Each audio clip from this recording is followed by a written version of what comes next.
Très bien, donc je vais laisser Monsieur Instagram le temps de vous prévenir que je suis connectée. Et ensuite, je vais pouvoir démarrer ce live avec Delphine. Très bien, d'ailleurs, de quoi traite ce live? Eh bien, aujourd'hui, on va traiter des achats compulsifs. Tout simplement parce que quand on veut désencombrer sa maison, la première des choses à faire, c'est d'arrêter de faire rentrer des objets. Et oui, si on compare votre maison à un bateau, eh bien, qui est en train de prendre l'eau, il faut d'abord boucher le trou avant d'écoper le bateau. C'est une image très peu flatteuse. Certes, je le conçois, mais c'est très réel. Donc aujourd'hui, avec Delphine, on va voir pour comment traiter cette question, qu'est-ce qui se passe dans notre cerveau, pourquoi ça déclenche autant de plaisir et tout, et aussi avec moi sur le côté pratique, comment on fait concrètement pour ne plus subir ces achats compulsifs. Si vous pouvez me dire si vous m'entendez bien, c'est top. Et puis, je vais voir pour faire rentrer Delphine, notre psychologue et psychothérapeute préférée. Alors,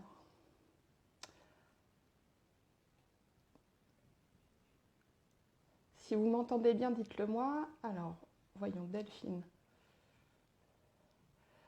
Delphine, si tu m'entends, est-ce que tu peux faire la demande pour rentrer sur le live?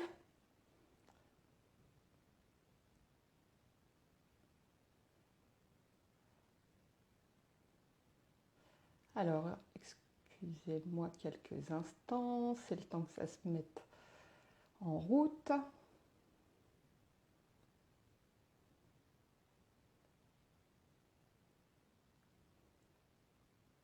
Ah, voilà.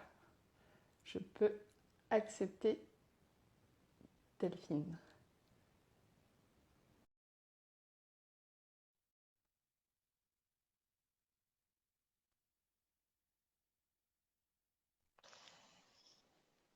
Ah, ça y est. Bonjour, Bonjour Delphine, comment vas-tu? ben, je vais bien, ça va? Et toi? Ça va très très bien. Merci d'être venue pour ce live. C'est top. Tu Ok. vas pouvoir nous aider à traiter cette question d'achat compulsif. On va voir avec toi déjà la partie justement, si, qu'est-ce qui se passe dans notre cerveau, pourquoi ça nous déclenche autant de plaisir. Et puis après, avec moi, il y aura la partie pratique. Et est-ce que on peut voir déjà, j'ai reçu une autre question aussi. J'ai trois questions à poser. C'est quoi un achat compulsif? Ensuite, il y a Elodie qui m'a envoyé aussi la question comment savoir si le besoin est réel ou fabriqué?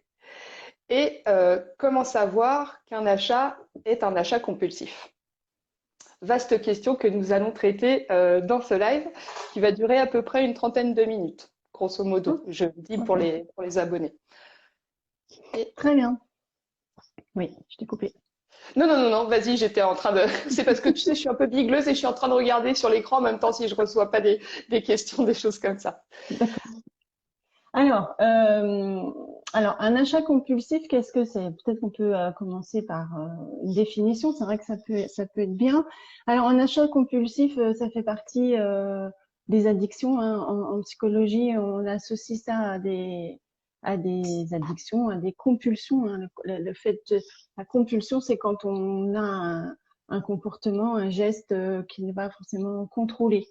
Donc les achats compulsifs, ça va dans la même lignée que tout ce qui est problèmes alimentaires, alcool, drogue, enfin tout ce qui est addiction. Il y a plein d'addictions, hein, les réseaux sociaux, enfin il y a beaucoup Ouais. beaucoup de choses. Voilà, tout ça ce sont des addictions et un achat compulsif, en fait, comme toutes les addictions, c'est quelque chose que l'on fait immédiatement, qui engendre de la joie, qui engendre peut-être même de l'euphorie, mais enfin, il y a un effet soufflet, c'est-à-dire que ça redescend aussitôt et on est très vite dans une déception, des remords, voire même de la culpabilité.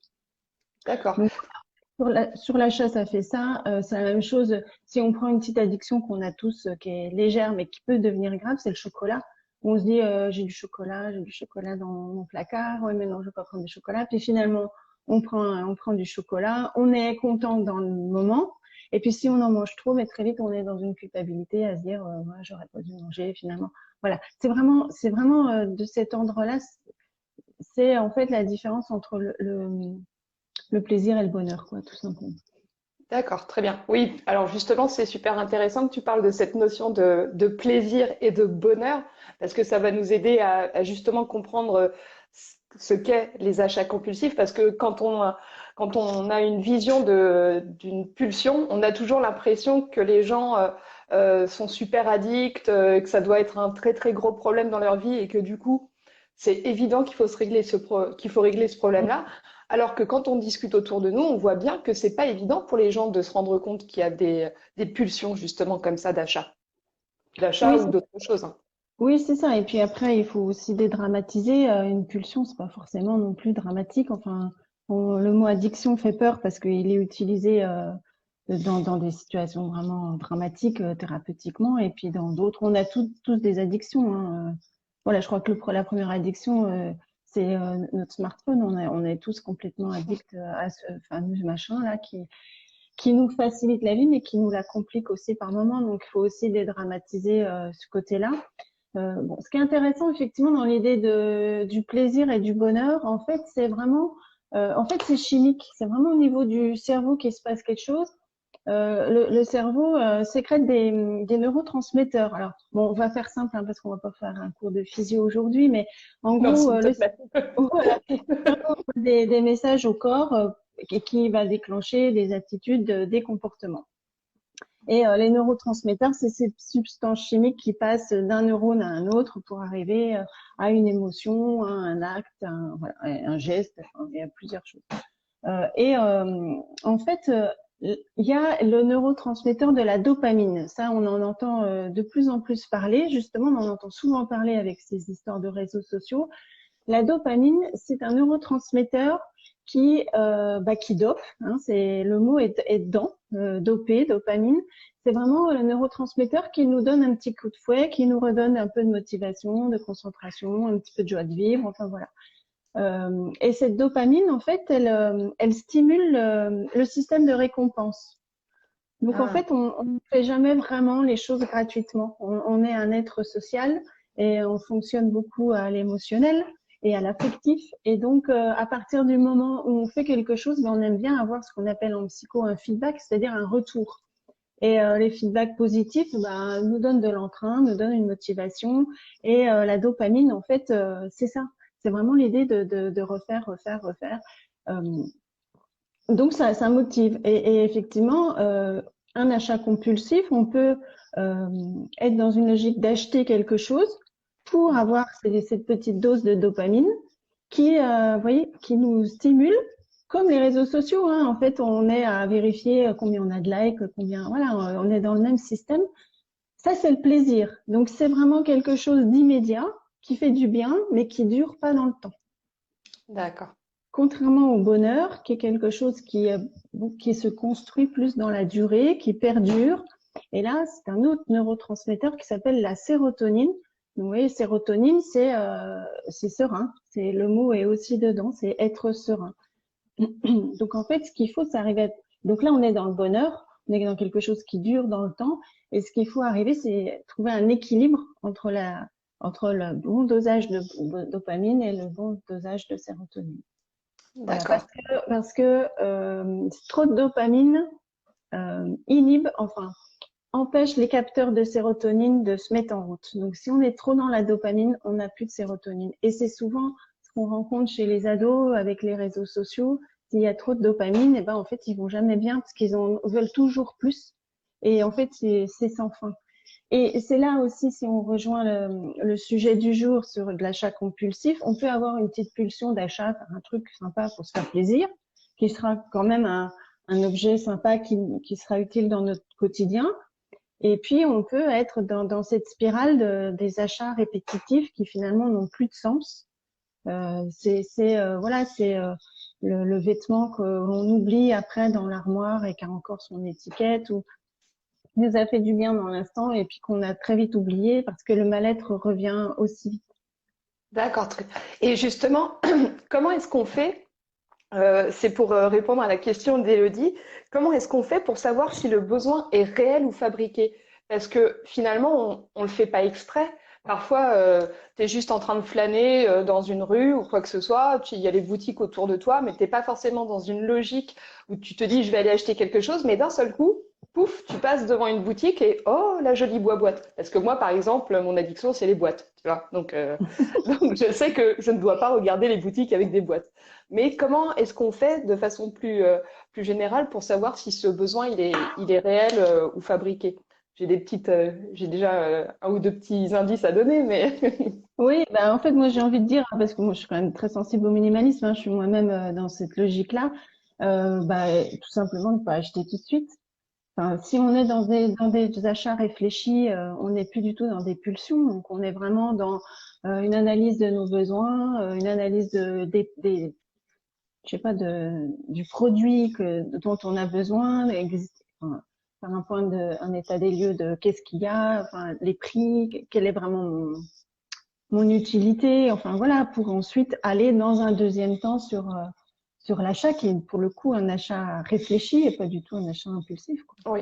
Bah, justement, dans les outils que je préconise, quand je fais mes accompagnements pour désencombrer les maisons, parce que je vois en tout premier lieu s'il y a un problème d'achat compulsif ou pas. Parce que si mes clientes ont ce problème-là, il est évident que c'est la première des choses à régler à mes yeux. Parce que je prends souvent cette idée, cette image du bateau qui est en train de couler parce qu'il y a une voie d'eau dans le bateau. Il faut d'abord boucher le trou. Et ensuite, on écope, on vide l'eau qu'il y a Mm, dans le bateau. Bah là, mm, c'est exactement la même chose. Et on utilise en l'occurrence la méthode Bisou, mm. qui a été faite par Marie Lefebvre et Herveline. J'ai peur de d'écorcher son nom, donc je ne vais pas le dire. Ça a été développé dans le livre 21 jours pour arrêter de surconsommer. Je remettrai la référence dans le commentaire, où il y a la méthode Bisou. Alors déjà, on se pose, c'est une méthode mnémotechnique où on essaye de se poser les bonnes questions. Est-ce que mon besoin, c'est un vrai besoin, le B? Alors justement, cette question du besoin, c'est pas simplement est-ce que j'ai besoin de cet objet, mais quel est le besoin caché derrière tout ça par rapport à ce que tu viens de dire, toi Delphine, Mm. avec toute la dopamine que ça peut procurer à un moment donné. Il y a le I de est-ce que j'en ai besoin immédiatement? Mm. C'est une bonne question aussi. Le S pour ai-je quelque chose de semblable, mais pas seulement semblable en termes d'apparence, en termes d'utilité par exemple. Mm.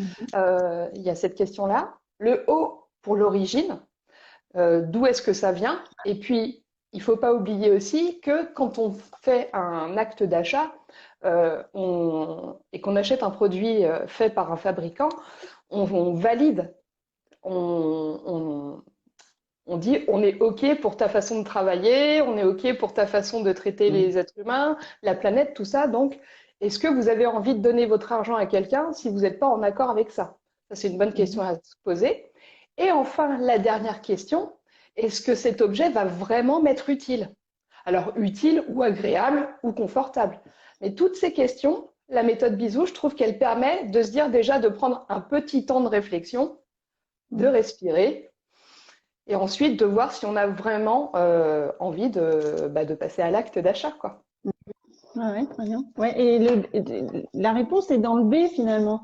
Dans le B, tu dis c'est le besoin, et je crois que c'est là où il faut différencier le besoin et l'envie, Oui. tout Oui, et puis simplement. généralement, si on le sait quand on a besoin de quelque chose, on se dit bah on programme sa sortie ou alors son achat sur Mm. Internet, mais on sait qu'on a un besoin et on va y aller. Si jamais à un moment donné vous êtes en train de vous ennuyer, plus ou moins, vous êtes en train de scroller ou de regarder des sites et que vous voyez un truc passer et que d'un seul coup, oh bah tiens, c'est vachement sympa ça. Méfiance, méfiance, méfiance. C'est à partir de ce moment-là et peut-être que Delphine va nous le confirmer, qu'il y a une pulsion et qu'elle n'a pas lieu d'être. Et qu'on Mm. on est juste en recherche de dopamine. C'est ça, exactement. Je veux ma dose.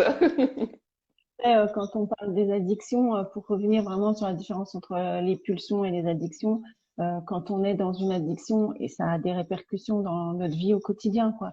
Ça a des répercussions sur, enfin vraiment, quand on est dans la pathologie profonde, sur des problèmes financiers, des problèmes familiaux, où en fait on n'a plus la raison qui nous empêche d'acheter parce que on a beau se dire qu'on n'a pas d'argent sur le compte, on achète quand même. Là, on est vraiment sur la pathologie. Après, la pulsion, on est vraiment plus sur, voilà, sur la petite pompe à dopamine, comme tu dis, ta dose, c'est ça.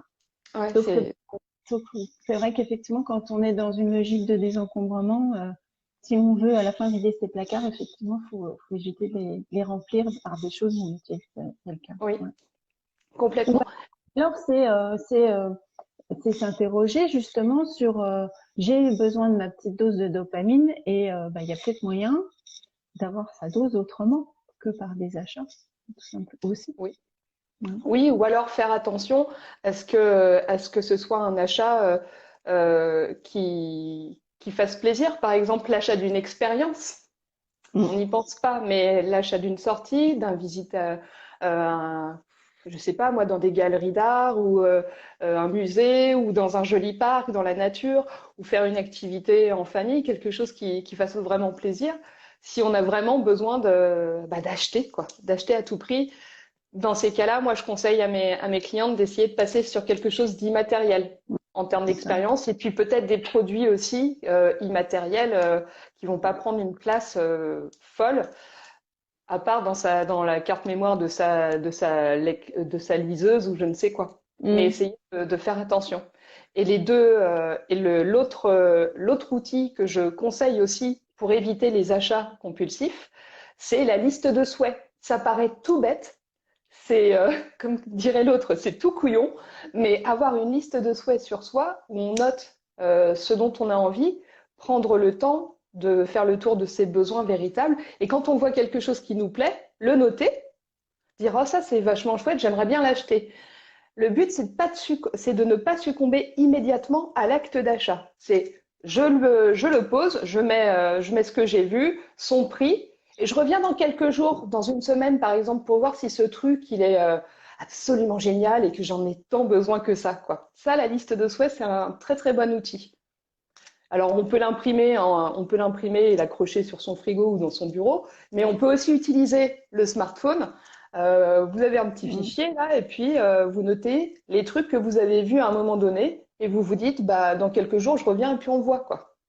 Ça c'est un très bon outil aussi. Parce que ça permet, et c'est ce que tu disais Delphine, c'est une pulsion, c'est instantané. Elle arrive comme ça. Donc le but c'est vraiment de reprendre un peu de temps. Bon, moi, j'aime bien dire, attends, on respire, ça va bien se passer et tout. Qu'est-ce que tu dis? Moi aussi, je dis souvent, je conseille souvent de respirer beaucoup, beaucoup. Les gens respirent plus en ce moment.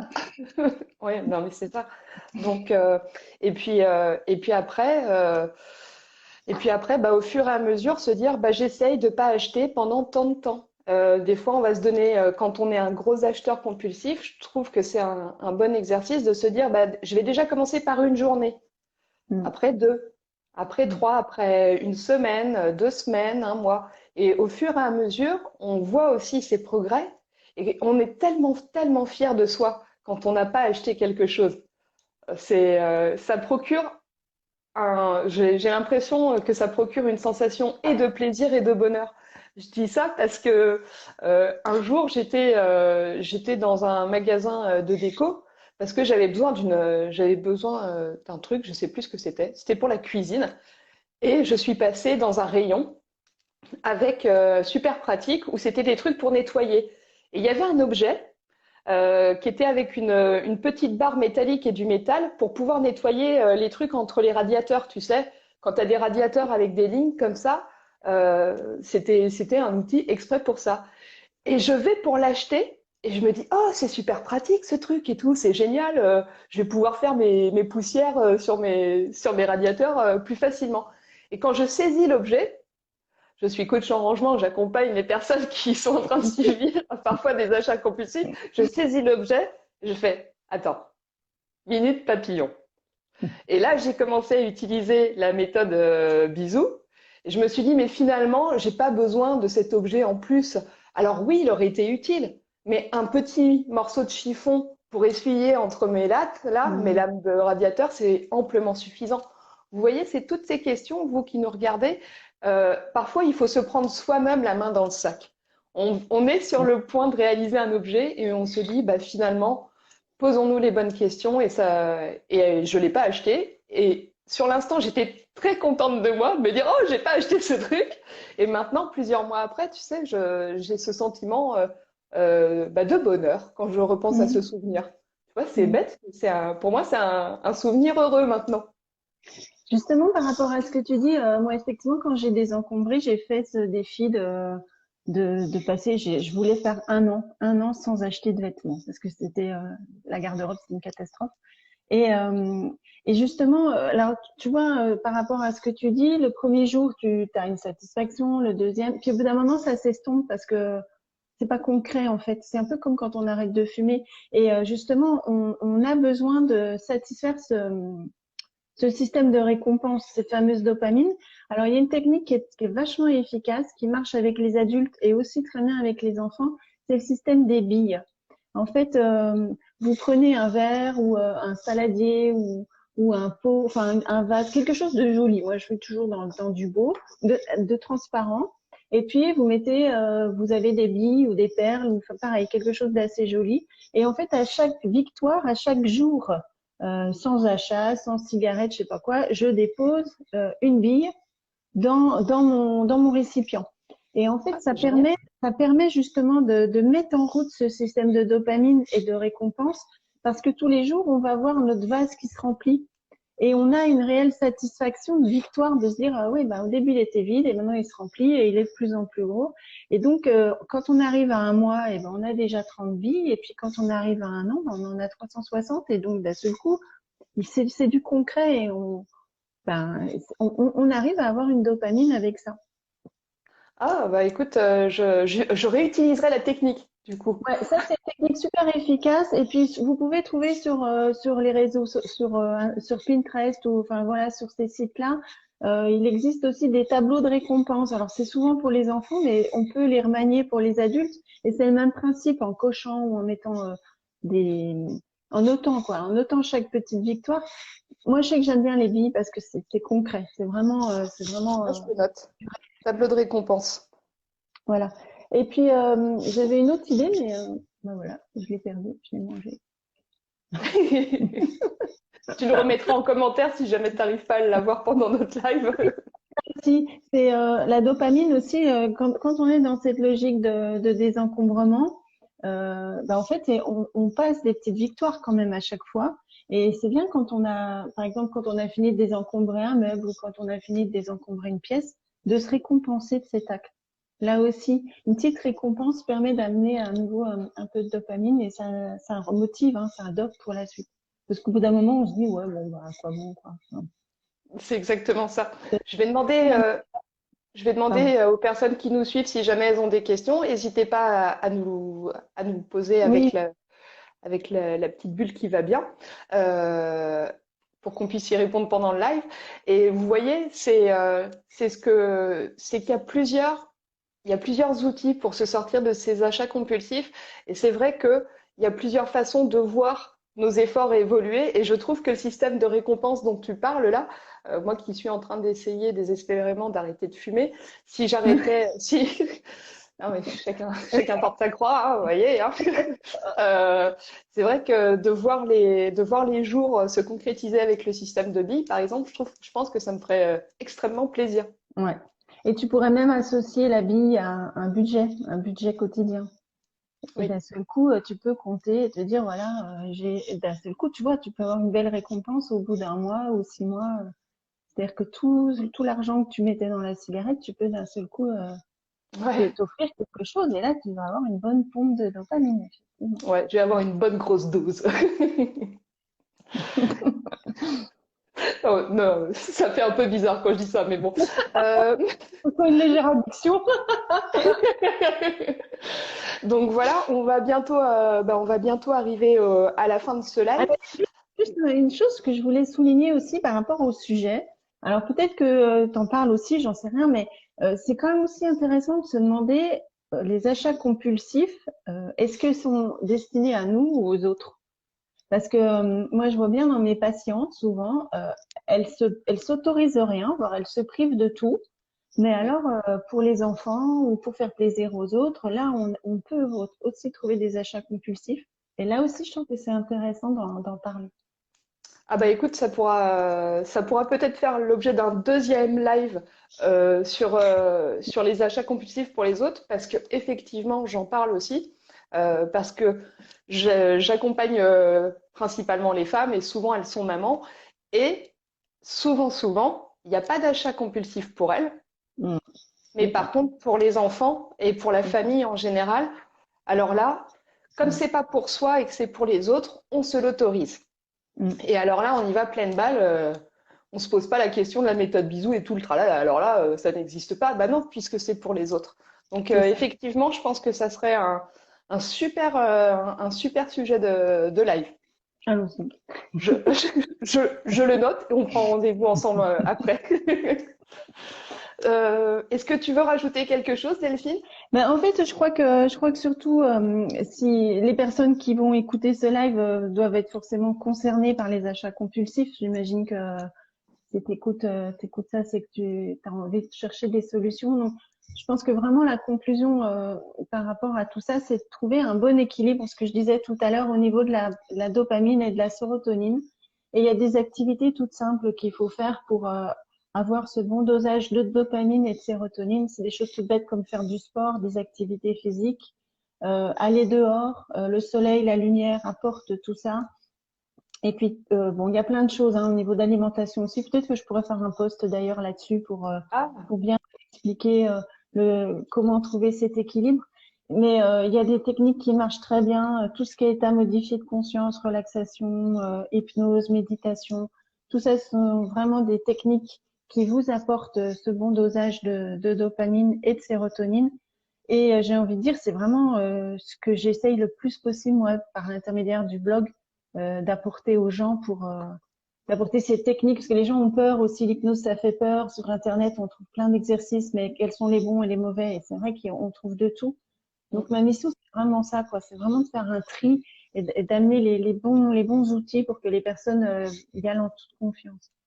et quelle est l'adresse de ton blog, Delphine, justement, pour... Bah, c'est simplement mon nom.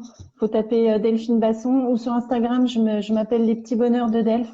Si vous tapez ça dans Google, vous le trouvez pareil. Et sur ma bio, de toute façon, il est indiqué le blog.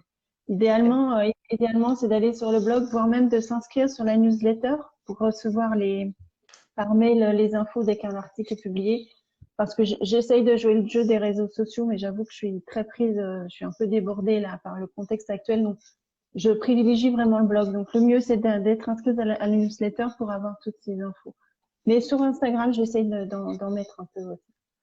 Donc voilà, vous avez eu, Il y a je un pense, message, enfin, il y a un petit commentaire. il y a un petit commentaire. Alors heureusement que tu es là parce que je suis à moitié bicleuse. Ah mince, attends, j'ai fait quoi? Ça y Pas est, je le vois. encore 9 mois de grossesse, ma sœurette. Ah, je vois un commentaire de Hélène Hub, Seth qui nous dit merci à vous. Bah, merci. Ouais, merci. Je devais aller utiliser mon bon d'achat valable jusqu'à aujourd'hui pour acheter du thé. Maintenant, j'hésite car j'adore le thé, mais j'en ai beaucoup. Et ben Ah, voilà, bravo. Très bon, très bonne question. Effectivement, si on a beaucoup de quelque chose, là en l'occurrence c'est le thé, euh, pourquoi aller en racheter? Déjà, peut-être finir ses stocks. Comme ça va désencombrer un peu les placards. ouais. Et nous avons aussi, merci pour les pistes de dosage de sérotonine et dopamine. Avec grand plaisir. De toute façon, je vais essayer de remettre quelques infos dans les commentaires. Et puis, bah, vous avez entendu où vous pouvez trouver le blog de Delphine. Allez-y. Ce sont autant d'outils que vous pouvez utiliser pour vous en sortir aussi bien de vos achats compulsifs que du désencombrement, récupérer du pouvoir sur son portefeuille, retrouver des sensations de bonheur et pas que de plaisir. Tout ça. Et ça, c'est en libre accès. C'est gratos. Il n'y a pas besoin de mettre sa carte bleue. Donc, On est allez-y, d'accord. les loulous, hein. Complètement. Eh bien, on arrive. Il est 12h30. Ça y est, on a tenu le timing. Un bijou, c'est nickel. Merci Delphine. Je te recontacte en privé pour prendre rendez-vous pour les achats compulsifs pour les autres parce que c'est un super sujet. Ok. Merci beaucoup, Delphine. Merci, à bientôt, bonne journée à vous. À très bientôt. Au revoir. Au revoir. Très bien, donc je vais laisser Monsieur Instagram le temps de vous prévenir que je suis connectée et ensuite